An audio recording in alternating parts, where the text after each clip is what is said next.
the mobile app. So this is what we call Waze application.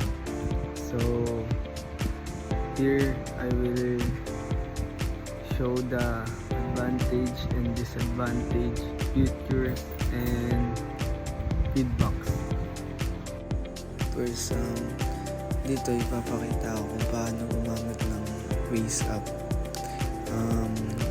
So dito mag-i-input ako ng from dito sa house namin to STI for example. Then so dito makikita mo kung ilang minuto from house namin to STI.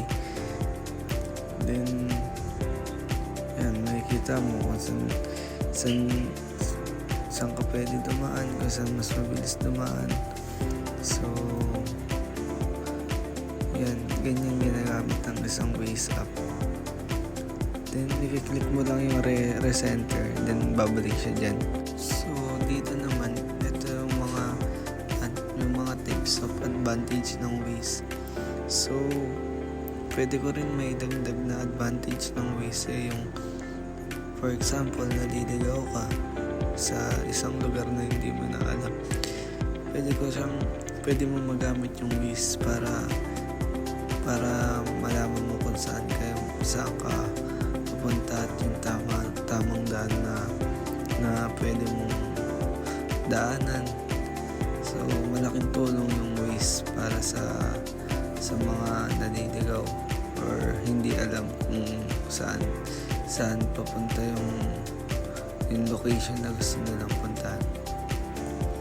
So dito naman makikita mo yung mga tips of disadvantage.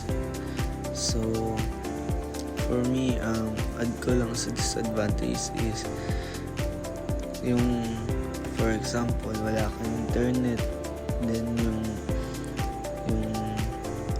yung nakalagay dyan na may limitations lang siya kasi kung hanggang saan lang nalolocate niyang lugar, for example sa mga liblib na lugar, hindi niya na malolocate yun. So ayun yung types of disadvantage ng Waze. So what is Waze? Ano nga ba si Waze? Si Waze ay kadalasang ginagamit ng mga driver, usually yung mga delivery rider na mas ginagamit si Waze para mas mapadali ang kanilang pag-deliver.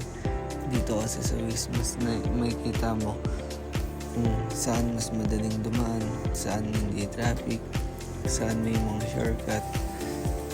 At dito sa Waze makikita mo kung for example wala ka ng gas, kung gaano pa kalayo yung pwede mong gasan. So ayun yung tips ng Waze. So dito yung main features of Waze. So dito makikita nyo kung ano yung pinaka features ng Waze. So yan, number 1 yung live traffic updates and other the features of Waze. So that's all. So this is types of feedback in Waze application.